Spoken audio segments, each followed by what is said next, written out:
everyone. I just want to do a quick video to let you know what the difference are this year between the inside look this year and previous years. So one of the main changes is there is no stamp book this year. So in previous years there was a little blue book, and inside it had a little tiny map and a place where you could get stamps. And each time you hit up a inside look station and did the activity or watched the talk or the show, they would stamp your book, and then when you were done, you could redeem it for a pin. But because of COVID, I'm guessing they're not doing that this year.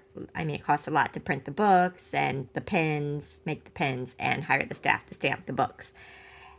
So that is not happening this year, but it's still a lot of fun, and we enjoyed ourselves. So we went on day 2. The second difference is that the Mission Bay had multiple shows. They may have done this in the past, but I don't really remember.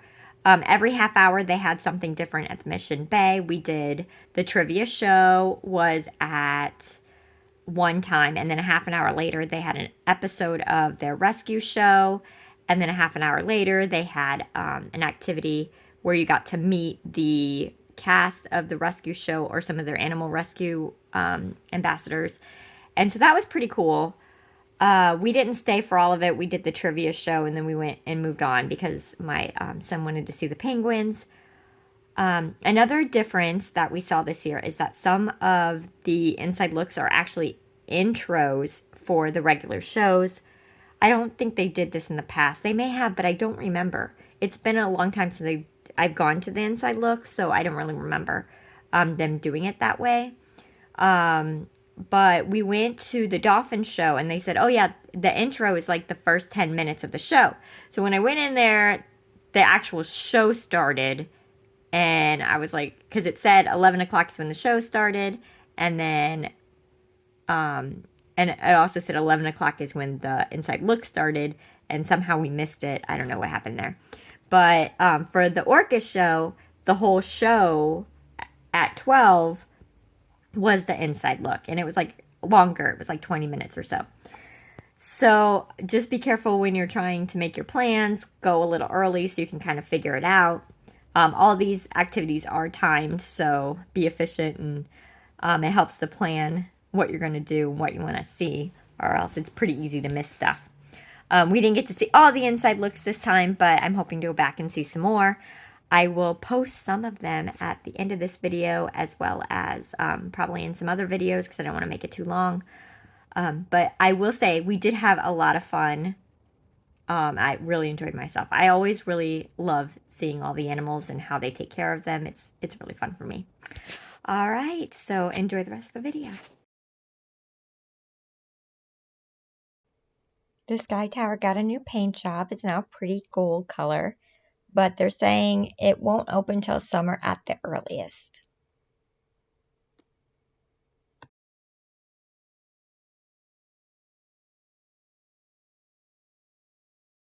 No.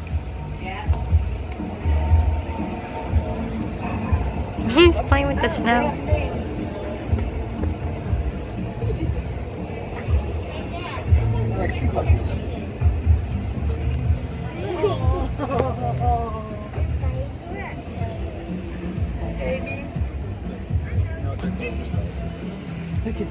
Oh, look, he's making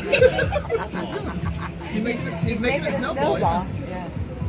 Throw it. No, he's breaking it up.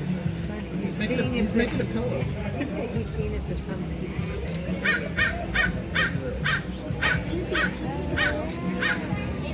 Putting prey items or the rock in that pocket. And in fact, they do have a tendency to go over to that left-hand side of the exhibit when they get their treats. So it's a really, you can really observe them closely, and you'll see an extra fold of skin that goes across their chest, and then making a deep pocket underneath their forelimb. That girl up on the snow, Mocha, she is the most talented as far as finding any hardware in the exhibit that's loose, and they are tenacious. I would not want to be a prey item on a sea otter's chest because you're not going to get away. They not only are very persistent and tenacious, but they also have a high metabolic rate. They need to eat between 20 and 25% of their body weight a day. So they're hungry and they're committed. But in Mocha's case, she will hide screws, nuts, bolts in her pocket. And then there's a lot of excitement in the air with the other otters because they know that she has an illegal contraband. So then it takes effort on our part. We do work with them as far as tactile, as far as standing up, as far as exposing their pockets to get that item. It's like a so feeding the goal is frenzy. giving them what we call them bricks, but it's a huge ice treat. And they will be using their sea otter talents to extract the food from that brick. And she's also going to give them an ice ball too, so you can see just how they work. Which should they have a rock, and then everything breaks apart and the exhibit stays intact. Yes.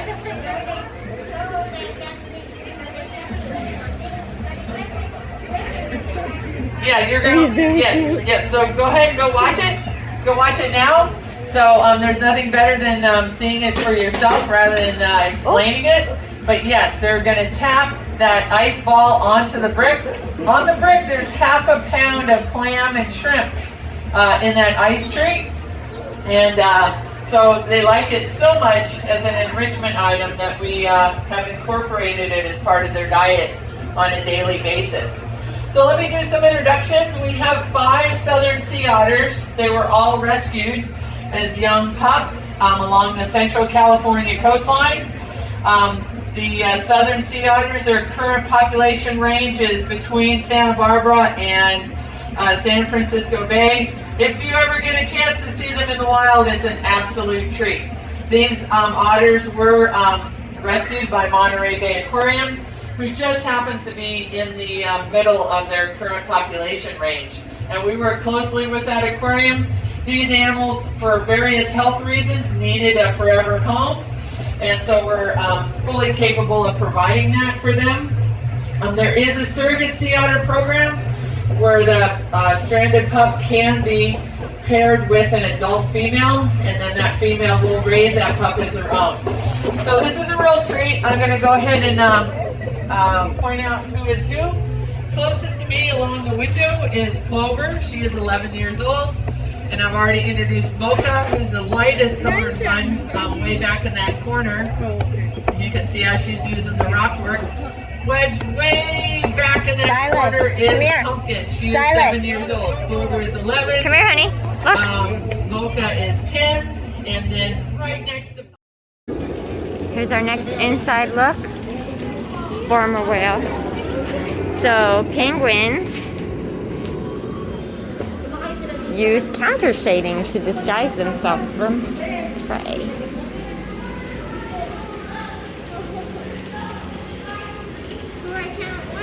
I know, I'm really excited. All right, we'll go up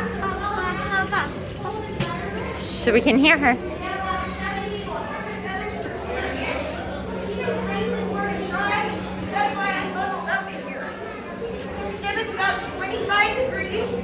Water temperature is 44 degrees.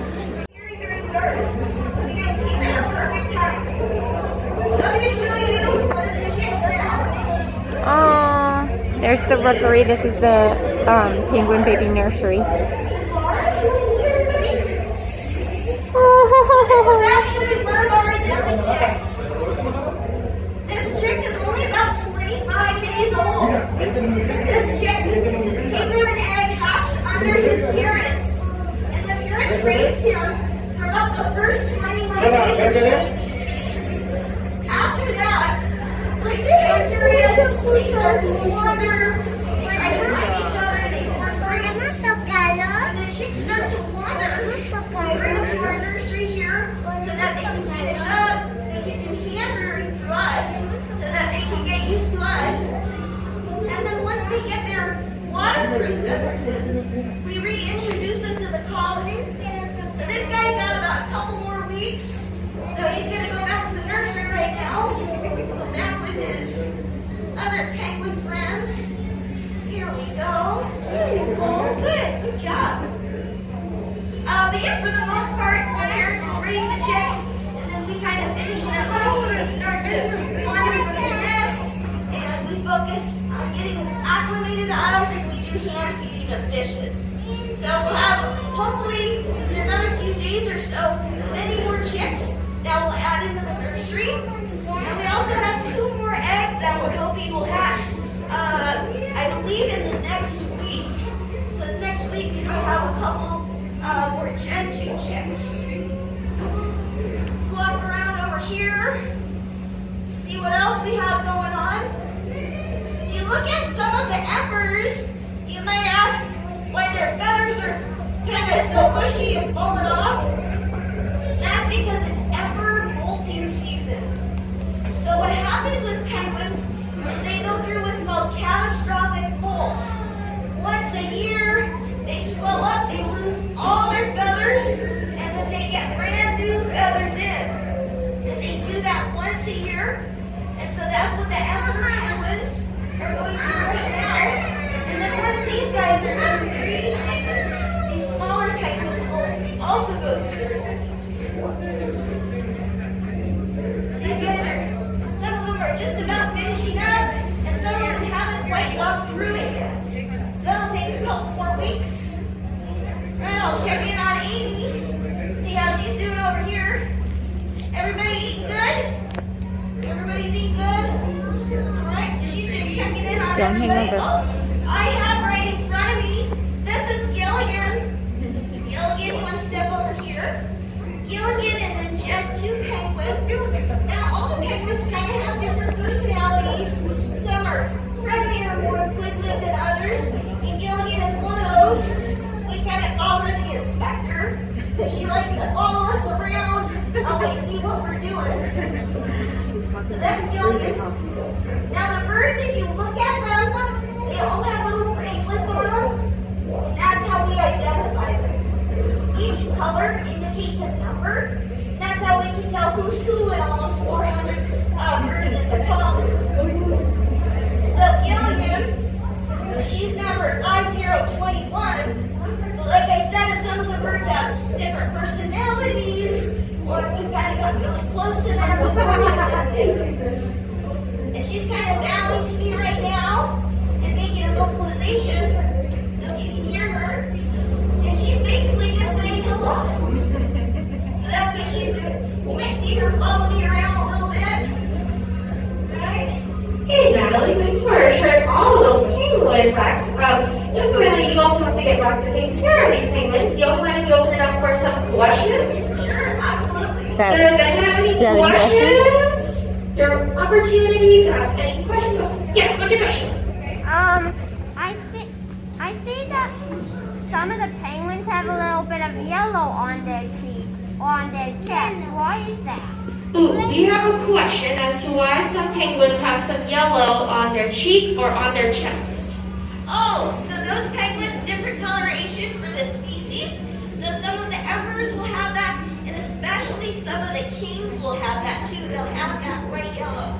I don't know specifically, species specific, why they have that, but I know kind of the brighter it is, it's kind of for mating purposes. It can show them, hey, I'm a good candidate, I'm a nice healthy bird, and so some of that I believe is for mating.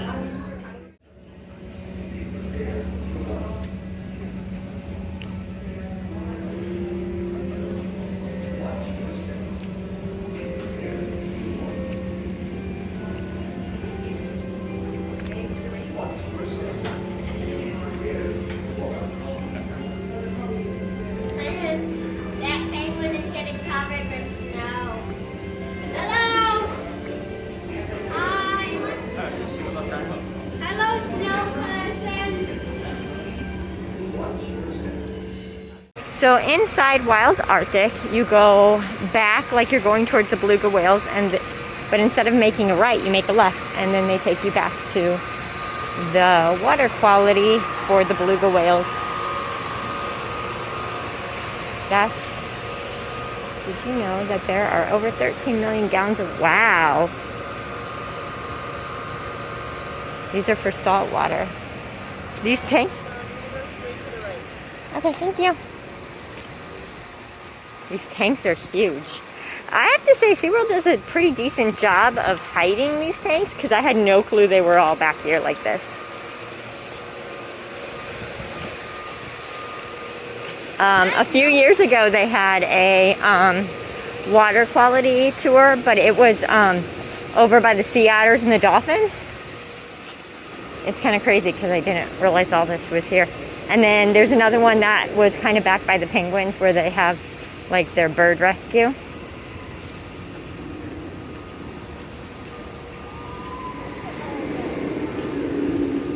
How do they keep it so clear? We filter as much as 36,000 gallons of water per minute. Wow.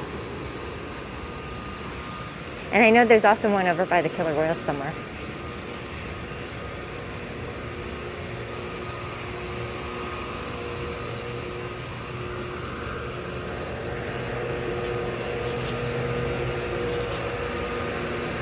Seaworld Sandy Ego. Seaworld consists of 7 horizontal sand and gravel filters for the beluga whales and walrus facility. Those 2 exhibits are connected using the same body of water in one exhibit. Next you'll see 6. So these are the filters, Silas. The water goes through here and filters out all the particles. The first 2 are filled and activated with carbon. Due to having fish in the exhibit, we utilize carbon. Interesting. That's pretty cool. Host, how's it going? Hi, pretty good. Do you guys have any questions I can possibly answer for you? I know he does. He always has questions. Go ahead. What's your question? So, like, how would this work? So what is it? This is a representation of the filters. This is a representation scuba of what is suits. inside the filtration. So these are lateral lines in the bottom of the filter. Our filters are called positive head filtration. And what that means is we put water in the top of the filter, okay? There's a nice little splash plate or a diffuser plate right on top of the filter. If you didn't have that, water would just drill a hole right down through your sand. Okay, then you wouldn't really be filtering anything. These lateral lines are what allows the water to exit the filter. It's PVC lines and they're laser cut with tiny little lines in it. And it allows for my horizontal filters over there. I flow 1,000 gallons a minute through the filter. There's enough of them in there that flows through. It leads to filtration and it goes into the fractionators and into the deaeration tower. And from the deaeration tower, it goes right back to the habitat. Cool. Huh.